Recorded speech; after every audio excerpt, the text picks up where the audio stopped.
Deep breaths.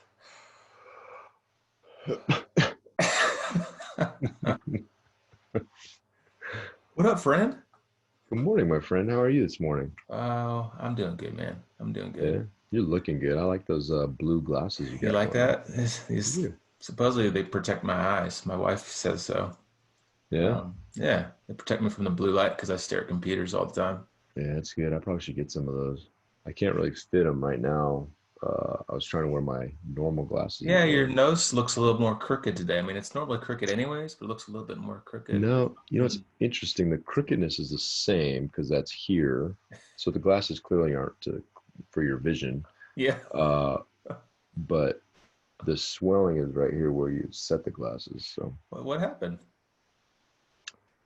for my birthday, we went camping and I was lying on a hammock with my daughter. This awesome hammock that I got for my birthday, and I heard the nylon line that was attached to the tree. I kind of heard it make an interesting noise, so I turned around to look at it, and as I turned, the line snapped. The line is attached to a carabiner. That carabiner was driven forcefully into the bridge of my nose, and we both fell to the ground. I was pretty dazed, bleeding everywhere, and ultimately, yeah, I got a nice little slice. It's starting to heal up pretty good. Yeah, it looked a lot worse the other day when you sent the Oh picture. man, yeah, it wasn't good, but I did not want to leave the campsite. So one of our previous guests, Garrett Mitchell, he's my personal on-call emergency doc. So I called him, which I'm sure he loves. I called him and was like, "Hey, dude, how bad does something have to be to go get stitches or whatever?" And he was like, "Man, just run some water through it. If you could stop the bleeding, you should be good." He's like, "If you can move your eyebrows, because where it hit, he was concerned about structural damage." And I was able to do all that, and so he's like, "Dude, stitches are typically for scarring on your face. If you're concerned about that," I'm like, "Hey, man, you see my nose, like you see my face. I'm I'll not worry about concerned about the scars. scar." But you said it broke, right? You said, So it's interesting. I got an X-ray, and they were like, "Yeah, your nose is broken straight through." I got a phone call last night from the radiologist, and they're like, "Yeah, we think that might be an old break." My nose is jacked up, dude. They were like, "See, this bone should be straight. That's yeah. not. There's a crack right through the top. That's not normal. There's like a shifting."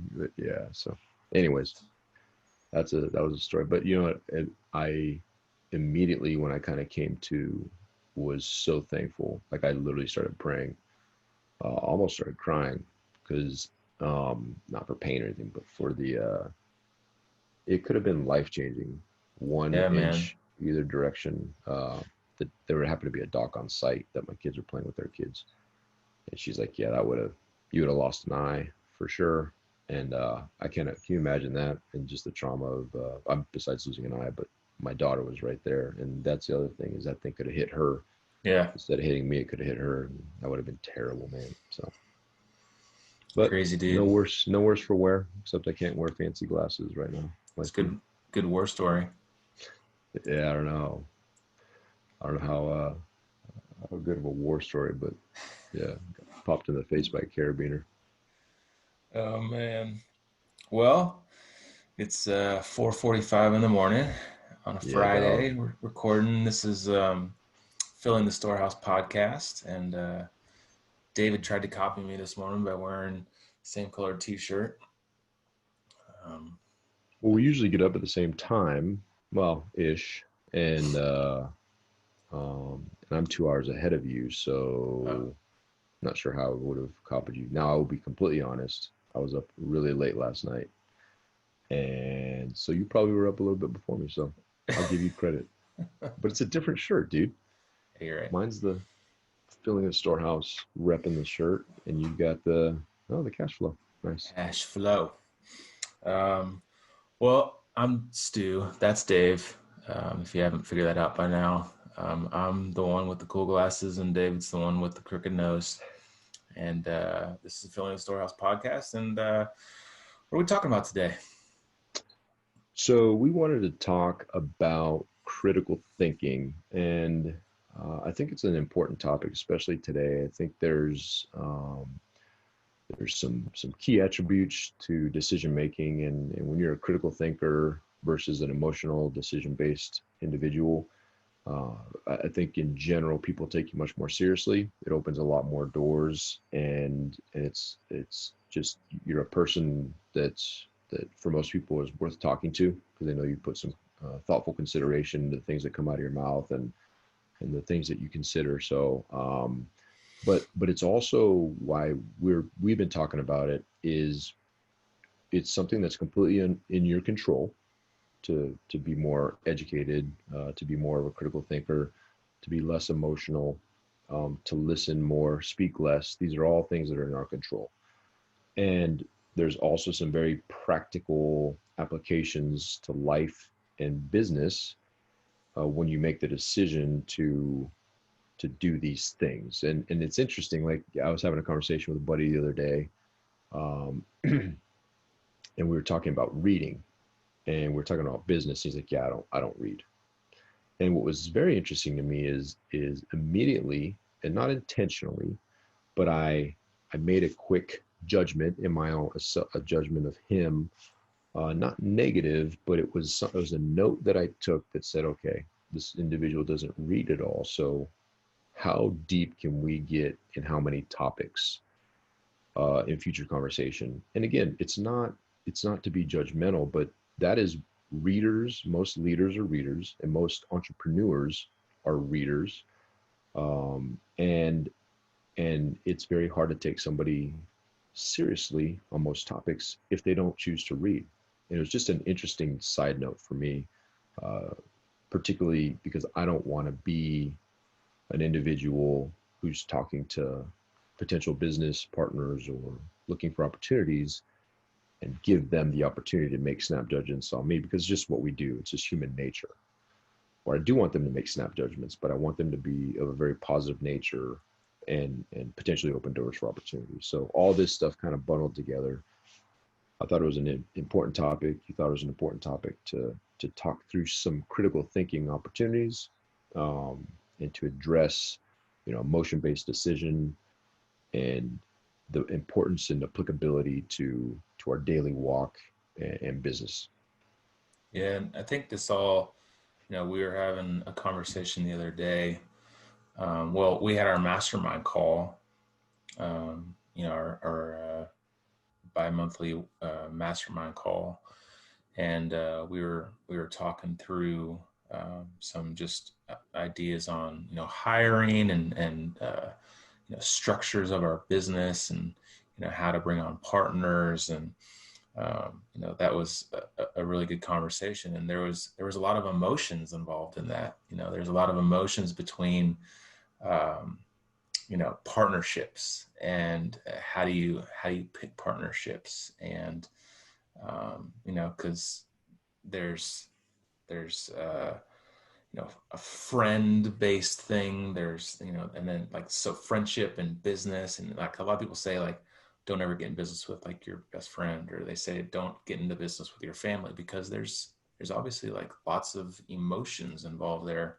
And so afterwards David and I had some follow-on conversations about that, and um it opens your mind, and to kind of like be self-aware of who we are and what drives us and what like outside influence has on us, with the stuff going on in the world, and what uh, communities and other people have an impact on us, for our daily decisions. And so um, you know David, I think it's really important to kind of like focus in on that and understand that there is a lot of outside pressure and emotional based decision making that we have to understand, and try to uh, you know make decisions not emotionally and more critically, because that's really where right business decisions are made. And I think it's important to look around too, right? I think it's important to look at, when you look at things and you take the emotion out, like you look at the situation, just a lot of the political landscape in our country, the deep divisions, and you look at a lot of these things, right? And I don't intend to minimize any of them. There are some very they're legitimate points on both sides, and all that kind of stuff. And we're not going to. The intent is not to get into any of that. The intent is to recognize and look around and see that most of that stuff is emotionally driven. And it just drives me nuts, but it's important to understand is that the vast majority of a lot of these folks are being fed their opinion on the news channel they watch. They're being fed, right? And they're receiving it and they're not thinking about it. And the opinions are being based off of what they're hearing. And it's an emotional reaction, which is why when you look at if I watch the news, for example, which I very rarely do, I'll look at something like Al Jazeera or BBC or something, a foreign news outlet, because they typically don't have a bias towards a political party, because they're not trying to feed that base. They just want to report the news, at least when it's with respect to our country. Yeah.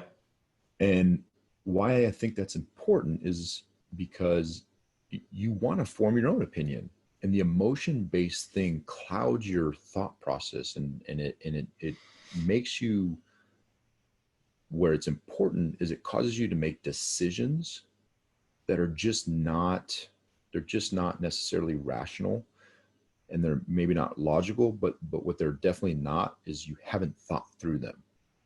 And so you're fed an opinion. And that's kind of the model that we see people learning by in a lot of things, right? Money, business, finances, faith, politics. You see this emotion driven culture, this culture of likes and dopamine hits because somebody watched my video. You see this culture of emotionally driven stuff. And you can, if you take a step back and look, you're like, man, I need you. I want to hire you. Do you think about things, or do people feed you your opinions? And how is that going to cause you to benefit my business or our friendship or our partnership? And going back to the conversation we had with the small group, it's one thing that I appreciate about you and I'm an emotional person. Like, I'll admit that up front. I should admit that up front. What are you talking about? This is a struggle of mine, and this is a very intentional thing. This is not an easy thing for me.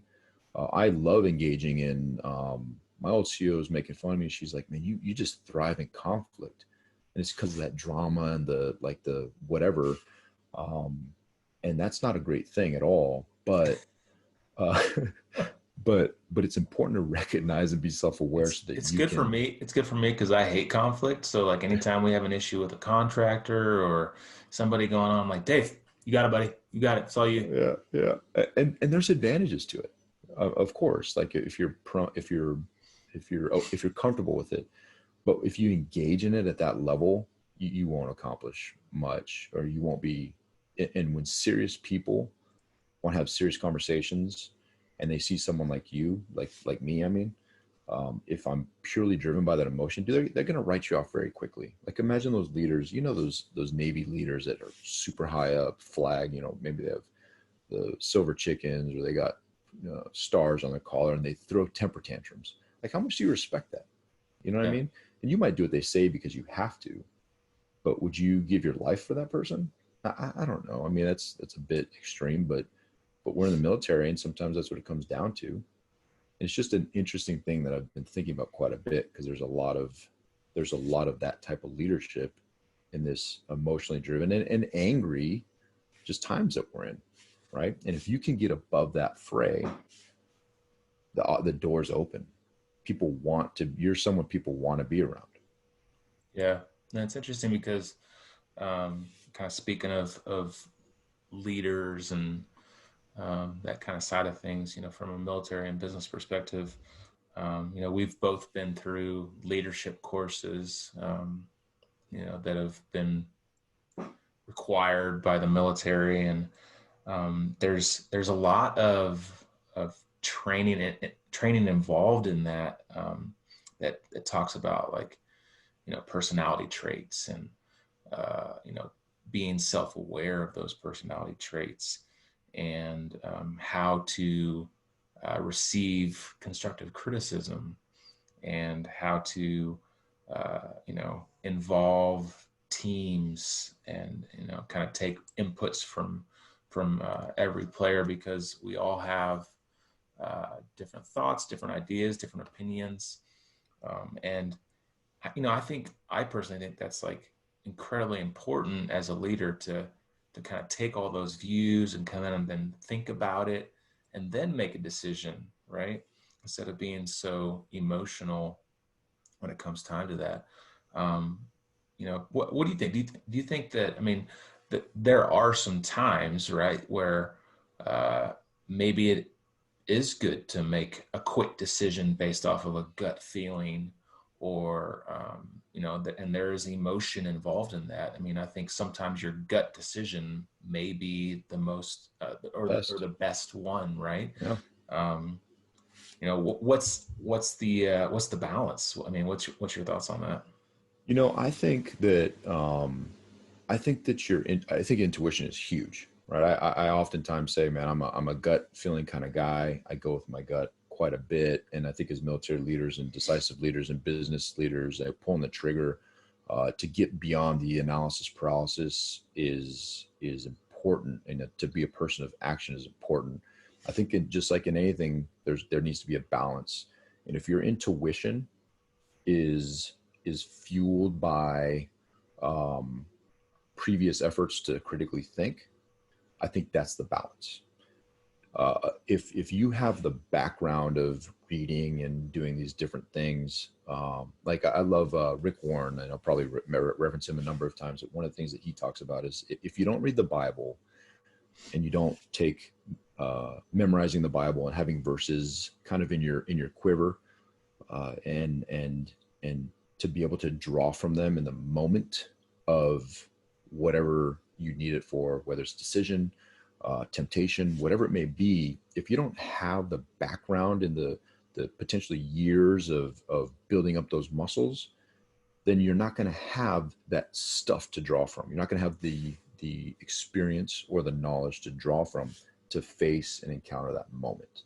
And Mm. I think that's the key, right? So Yeah, your intuition isn't fact based. It's truly is just just emotion based. emotion. How do Yeah. I feel about this? And we're in a culture right now that feelings are paramount, right? Like, I, as a leader, should care about your feelings. Well, that falls apart pretty quickly, because a lot of times, if your feelings, you might feel that going it the opposite direction on an on ramp on the freeway, again, another Rick Warren reference, but you might feel like that's the right thing to do. And you might tell yourself, I feel this is right, therefore it is right. But the semi that's coming your way, that's going to scrunch your car, Yeah. is following norms and laws and absolutes, right? And they're going the right way, you're going the wrong way, and you'll feel that way until you get scrunched by the truck. And so that's just a simple illustration of that balance. You have to be able to control those feelings with a background of critical thinking, and a background of research and a background of experience. And when you have that, then that fuels your intuition and drives you towards being a wise decision maker, because you're not just going off the cuff, right? You Yeah. have this background of stuff, of counsel. You and I talk often, and I want to address one other thing in partnerships. There is a lot of emotion, but one thing that I love about our partnership is that from the get-go, we've always had emotion as part of our relationship. Love is part of our relationship. We've known each other for years, held each other's babies, all that good stuff. But we have very difficult conversations about things that haven't even happened yet. Just the other day, we talked for 45 minutes about what if an opportunity arose for one of us that was something that was a dream come true, and we wanted to pursue it. And we both acknowledge, because we're thinking through this and talking about it, that there would be emotions involved in that, no matter how well we're prepared for that conversation, and that there would be some tension. But what would we do in that situation? And I think that's such a beautiful relationship, because if that ever did arise, I can't imagine it right now for me. You're much more qualified person, so the opportunities will probably arise for you faster than for Yep. I me. mean, opportunities are coming at me left and right. I'm like, Left and right, man, I'm right? leaving David just like that. Like, when could I ditch this dude? Um, this guy's on my This coattails. guy's hanging on for life. I'm like, man, see you. Man, my back hurts from carrying you so much. But but at the important part of it is that you have those conversations and you allow yourself to critically think. And most partnerships, dude, they just don't do that. And so when it comes up, it's an explosion. The relationship, our relationship, for example, spanning well over 20 years, could potentially fall apart based on one of us wanting to pursue our dreams. If you really think about it, talk about it, and get past the emotions. I want the best for you in your life and God's purpose for you. If God was driving you in a direction that was to fulfill his will for your life, and I wasn't a part of that from a business perspective, I would want to be a part of that as a friend. Yeah. I would never want to give that up. Or my friendship with your wife, with your wife, with your children. But people give that stuff up all the time in families and friendships, because some small slight led to an emotional thing, and now relationships are destroyed. That's crazy, but it's Yeah. human nature. Yeah. You mean, you hear about families all the time. Like, you're like, yeah, I haven't talked to my mom in ages. Most of the time it's because of some like ridiculous little thing that was totally emotionally driven. Totally. Totally. And what's crazy to me is you see, like, in the political landscape today, you see, someone will be a huge Trump supporter, and someone will be a huge Biden supporter. And then they'll be like, well, I hate that person. I can't stand them. And what normally happens, and this happens even amongst enemies in war, if you get on a one-on-one individual basis and you start talking, you realize, oh, you're a dad, I'm a dad. Mm-hmm. Oh, you love your kids, I love my kids. Oh, you want the best for your family and you want to live in peace? Strange. So do I. And Yeah. and but it requires you to have the ability to turn off the emotion that drives us so strongly. And I'm going to give one more that it's one of my favorites. I'm listening to Rick Warren's series that he's done this series of preaching a number of times. But it's about self-control and anger. And just recently in August on his podcast, he released it again. Same jokes. I've been listening to his podcast for, Yeah. for years. And so I've heard this story a number of times, but he says, here's a great illustration of anger and emotion. He says, you and your wife, you're just fighting, and you're whatever. And she's like, you're whatever. And the phone rings, and you go to the phone and you're just yelling at each other. You stop yelling for a sec. You both stop yelling. Whoever answers the phone, hello. And I love that illustration, right? He's like, you immediately can turn it off. In a second, you can turn it off and be like, hello, this is David. How are you today? Yeah. And 1 second earlier, you're screaming at each other. That shows you, and everybody's done it, how much control you have over this. There's so I started reading this book, and another reason this conversation started that we had and kind of gave us this idea was my wife and I recently watched this Netflix movie called The Social Dilemma, and it's about tech and how it's kind of taken over our lives, and how social media is just brainwashing us, and like injecting ideas and emotion into our daily lives, and how it's like splitting the country, and how it's taking all this data. I mean, it's really scary. And like I personally had a huge emotional reaction to this movie, to where like I mean it was like, oh man, I'm getting rid of all my social media, and out of the two of us, I'm actually the social media like guy, right? Like I normally will post something on a daily basis, and I do it because I think there really is some uh, positivity for business. I think there is some good. I think you can do a lot of good through social media if it's done correctly. But I had an emotional reaction to this movie. I was like, oh man, this is crazy, right? I immediately like deleted my Facebook app off of my phone. I was going to delete Instagram or just shut it down. I haven't posted on Instagram all week long. So, and then I took a step back, and I was talking to David about it. I was like, you know what? We were going to do a full podcast just on that. And I was like, you know what? I need to get more educated, right? I need to educate myself and understand this a little bit better, and how to be able to use social media, because it's not going away. The tech industry, like all this tech stuff, it's just going to probably get worse. And so I bought this book. It's called The Tech Wise Family, and it's a Christian-based book, and there's a lot of Bible references in it. And so I started reading. I haven't read the full thing yet, but it's really good. And first chapter, I wrote this down because it's just completely fitting for this conversation, and it kind of goes right into your point, David. In Proverbs 18:2, it says, "A fool takes no pleasure in understanding, but only in expressing personal opinion." And just like, I was like, whoa, and he goes on to say, like, well, that sounds a lot like social media. Everyone's just posting their own opinions, but no one really understands and has like the critical thinking to back it. And so, I think that just kind of fits perfect in our conversation, back to the point of like enemies. If you really have a conversation in one-on-one, and this talks a lot about in that book, Never Split the Difference, how like he comes in and actually like makes friends with his enemy by like trying to find some common ground, trying to find something in there. Hey, oh, you're a dad? Yeah, I'm a dad too. Oh, you like surfing? Oh, I like surfing too. And there's a lot there, and that can kind of move past that and go into business. And do you think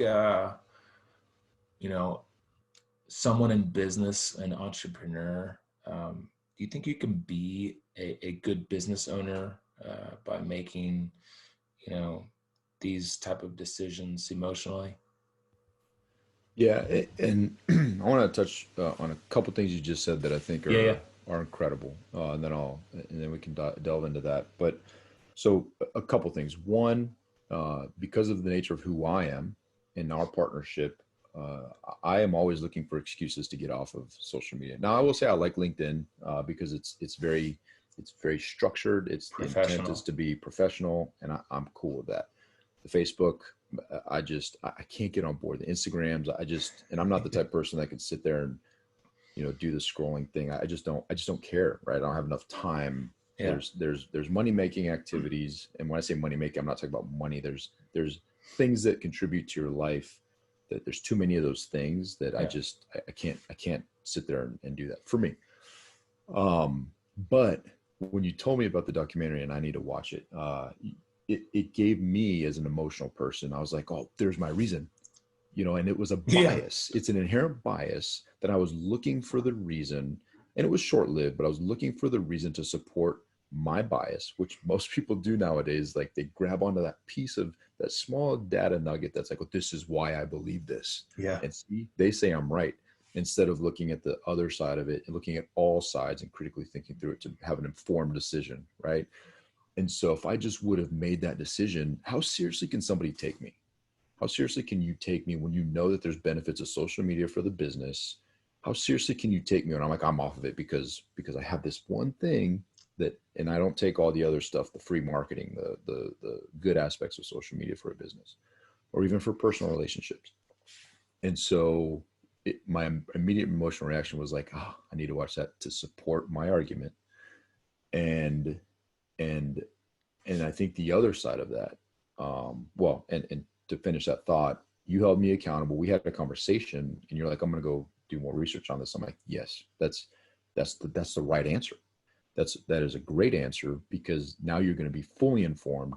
And the most important side of that, I think, is you can't put your head in the sand on social media. You can't pretend like our families aren't going to be completely, that's not going to be a completely influential part of their life, right?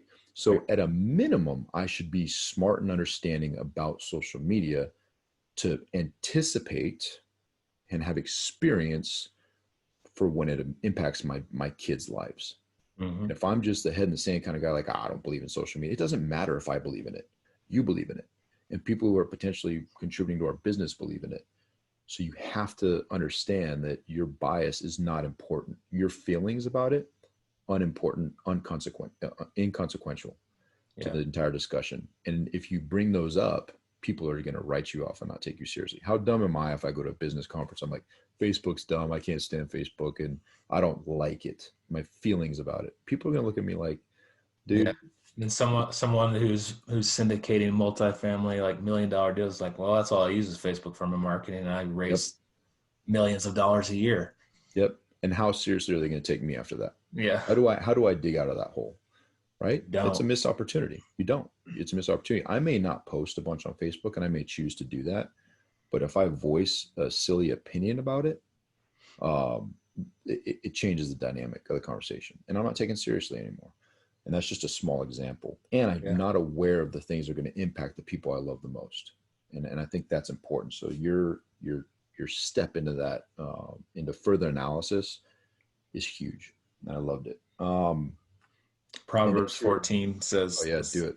The simple believes in everything, but the prudent gives thoughts to his steps. It's awesome, man. And what's funny, even if you're listening to this and you're not a Bible believing or faith-based person, no judgment from us at all. But what I will tell you is the Bible is full of principles that are sound and that can drive you in every aspect of your life, right? That's one thing. And again, it goes back to critically thinking. It's a resource, and there's a lot of stuff in there that, one of my favorites, be quick to listen, slow to speak. Well, that's a biblical principle from James. But is that bad advice? Would anybody in the world argue that that's bad advice? I have so it's it right actually next. Be quick to listen, slow to speak, slow to get angry. Yep. I actually have that right on my wall in my office. Yeah. At my Navy computer, like right by my phone, because like I'll get phone conversations and it'll immediately make me angry, and then I'll just look at that quote and be like, "Oh, all right, slow to anger." Here we go. It's a great idea. You should do that. It's a great idea. I should. Actually, it's funny, and I was going to bring up an idea to post some things in our new office that we have in Milwaukee, about like the fruits of the Spirit. The 9 fruits of the Spirit: love, joy, peace, patience, goodness, gentleness, faithfulness, self-control. All these fruits of the Spirit. Well, who would argue that love, joy, peace, patience, kindness, goodness, gentleness, faithfulness, and self-control? Please, somebody call me if you have an issue with any of those things and tell me why they're bad, right? So there are these principles, but if you have those in your head, and like that verse pops up for you, and you're like, okay, quick to listen, slow to speak. And you never know what comes out of that conversation when you do that. I've had 3 opportunities this week, very high level officers that wanted to come down and poop on me. And I took a step back and listened, and all the conversations were fruitful. And at the end, the most important thing, not because I needed to be right, but in this situation, my position was correct. And theirs was not, only because they weren't informed on the specifics, and I was just based purely on where I'm at. And all those conversations ended how I wanted them to. And that's important, right? Not to feed my ego. It was because it was the right thing based on what my experiences were, and based on the right thing. Yeah. So that, I think it's important. And to answer your other question quickly, I personally, for people I want to follow, people I take seriously, I just don't know of a leader that I can get behind that doesn't think critically, that doesn't show the habits of at least broadening their horizon and their aperture to control their emotions and gain a wider perspective to appreciate the, at least the, what's around them, and to get as much understanding as possible before a crisis to drive the decision making during a crisis. And that happens through, like, Mattis. I love Mattis. He's phenomenal. And one of the things I think he was talking about, that he's never met a situation, he's never been in a situation that he hasn't already addressed or thought about based on all his reading. That dude, prolific reader, right? Like I dream to be as prolific a reader as he is. But if you're just a business person, Warren Buffett, what does he do all day? He reads all day. Dude, 4 to 5 hours a day is reading. Yeah. If you don't attribute some of his great success to those habits, then I got nothing for you. Yeah, that's good, man. Hey, real fast, tell us about the you were going to kind of talk about the soccer story with Maya. Yeah, I think it's good, man, because it totally ties in. Yeah, so we have struggles in my household with oftentimes my kids are, they want to be part of sports. We want them to be part of sports. We don't force it, but give them the decision, and they my son chooses to wrestle. Maya is much more, has a variety of sports she plays. Right now it's soccer. One thing that we make clear to her is that we pay money for her to be able to participate in something she wants to do. And inevitably, before practice, we have to pull her from some friends on the park to play, and there's tears, there's crying, I don't want to go to soccer. And I typically, for the last 3 years, have engaged on an emotional level. We raise our voices, we're like, no, we pay for this, you're going to do this, blah, blah, blah. And I don't know what, I've been very intentional this last year to really try and back off of emotions when dealing with my kids and have conversations. Very difficult. With her, it's easier because she's so mature. So I told her, I said, okay, here's what we're going to do. I'm going to take you to soccer practice. You're going to go to your coach, your boss, and you're going to resign from soccer and explain to your boss, I'm not going to do this for you. I'm giving you, this is your choice. I support you in this. You have my backing. You can go to the coach. You're going to explain to him why your commitment is no longer with the team, and you're going to effectively resign. And you're going to tell your teammates are there. You're going to explain to them why you're not part of the team anymore. And that's fine. You have other things, a higher purpose potentially. Maybe it's playing at the park with your friends today, whom you'll see tomorrow. I just want to remind you, you'll see them all tomorrow, and you'll play with them, have plenty of opportunities. And I also want to remind you of all the experiences you've had up to this point. You love soccer practice. You love that group of friends, and it's a fun thing for you.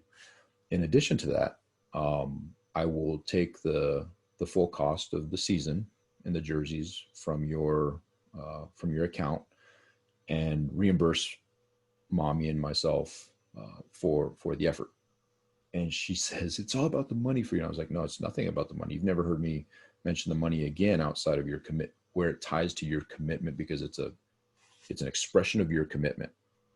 But since your commitment's not there, then I should be refunded for that. And just the dynamic of the conversation completely changed. No emotions, no more. She stopped crying. Like when she kind of got over the initial part of the conversation, and she thought through it and was like, I don't really want to address my coach, and I don't want to really quit, and I surely don't want to pay dad. So she got ready, went to soccer, and had a blast, dude. Had a blast.